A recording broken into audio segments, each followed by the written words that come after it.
Hey everyone, and welcome back to my channel, What the Beck. Today we're going to go through all of the things that I finished in January of 2025 and just yap about them because I made a goal for myself to drastically reduce the number of outstanding whips that I have, and I spent January focusing solely on them. I did not start anything new in January, so let's just get started looking at all these. The first thing I finished was my all-time favorite project ever, and that is the Sparkle Dog Soiree blanket. Here's the other panel, you can see that. I'm running a cowl for this, so if you're interested, please check out my channel for the tutorials for the panels. And yeah, this one took me a while because I actually had to redo two of the panels, these zigzag ones, because I made them too long. So I had to fix those, and then there's a cool double border on the outside and mosaic charts and color changing and all kind of fun stuff. So this one I really love. That was my first finished object. I think I finished that on like the first or second, but I don't remember exactly. But there's that one. Side note, I am realizing there's a bunch of blankets in here. This is what I finished in January. I did not make every blanket start to finish in the same month. Even I cannot crochet that fast.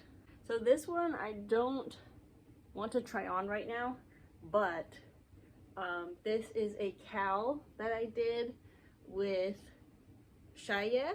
I really hope I'm saying that correctly. The snail girl. And they made a really cute hexagon cardigan pattern where instead of buttons you have these ties, and we put little stars on the ends, and technically, oh, there's a piece of brown fuzz on that. Technically I started this already, but the cowl was like, okay, if you have a whip going and you make this, then it counts as the cowl. So that's this one. I ended up having to, well, I ran out of this Colorama halo stuff, so I took some literally red heart that I had and just put mohair with it, which that sounds like a crime, but I'm sorry. It was all stashed. None of this was new yarn, just to kind of mimic that fuzzy effect, and I think it turned out pretty good. This one is in my shop. I don't know if it's currently in there, but it's going to be in my shop. But there's that one.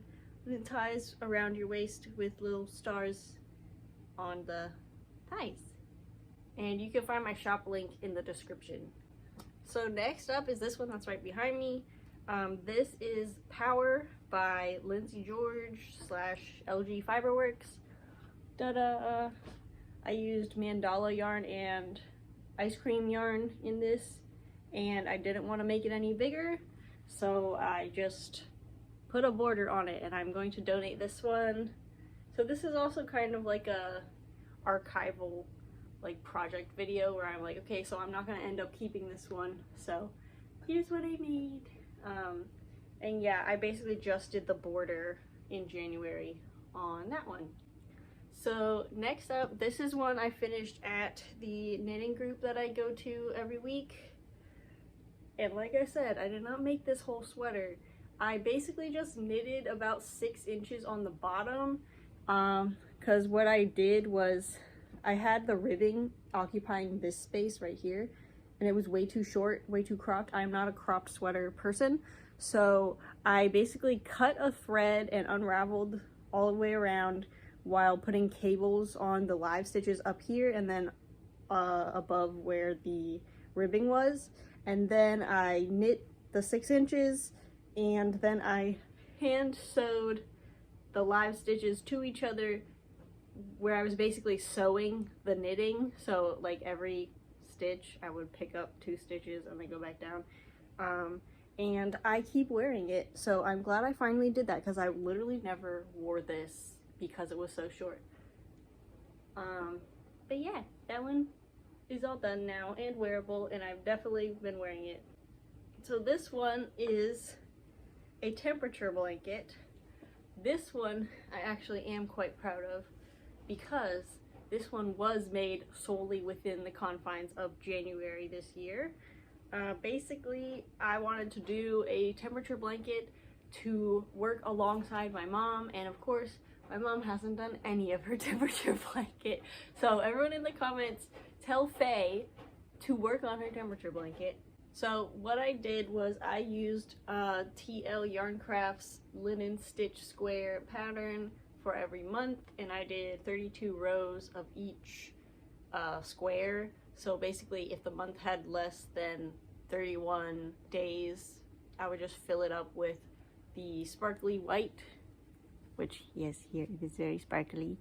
And then they would all have at least one row of sparkly white around them.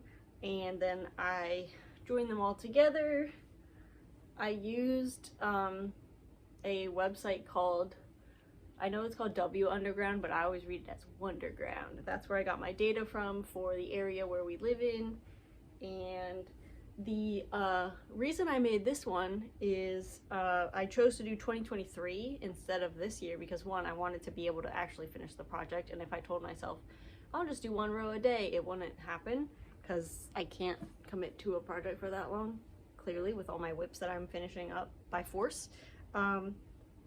So what I did is I picked the year I got married, and so I chose the sparkly white because my dress was sparkly. And on the days where we got married, there is an additional little sparkly thread added in there. So this was the 4th of April. That's our like ceremony date. And then the other one was the date of like our party on June 10th. So yeah, that's our little you know, anniversary blanket, I guess. And I actually was going to buy a leather tag with custom like temperature ranges on it, but I decided not to because, one, that costs money and I don't know what our economy is going to be like in the next 5 minutes. So I took some Aida fabric that I had and I just cross-stitched, well, it's not cross-stitched, I embroidered on the Aida fabric for the temperatures, and then I just stitched some of the color code on there and our names and the dates that we got married. And this one is one of my favorites. I like how on April 4th it was the first yellow sunny day of the year. I think that's cute. And then I also did the scallop border on this because honestly, what other kind of border is there? I'm trying to think of like, are there any other standard borders? Because I feel like just single crochet is kind of like not only boring, but it's like it doesn't really show up as a border that much. Anyway, I also had scallops on my dress, so there's that. So next up, this is one of my high concept pieces. This was going to be a big baggy sweater to emulate the look of Moss, and I decided I didn't want to finish it. So I basically just made myself do 4 rows of ribbing. And I don't know what I was thinking, but previously I had not woven in any ends on this, so I had to do all of the weaving in of the ends and then do the ribbing, but I did, and now it is a very cozy woodland infinity scarf thing, and it has like grassy texture and different green and brown in it, and I think I'm gonna steam it a little because it is a little bit tight when I put it on like that. But yeah, that one's done, and that one will also be in my shop eventually. I don't know when the next time I'm doing a shop update is, hopefully soon, because I have a decent amount of things to add. But that was this one. So next up is this one that's been on my whip pile for a while. I mean, honestly, this was in its own basket, and it was because I realized I don't mind using the Lion Brand homespun yarn as long as the hook is big enough. So I was just using scraps and stuff. Like, again, these probably all came from Scrap Be More. I would just get the scraps, like clearly no one was going to use them, and I made this wavy afghan that kind of looks like the ocean and stuff, and I would just change color every few rows. And this was a great scrap buster.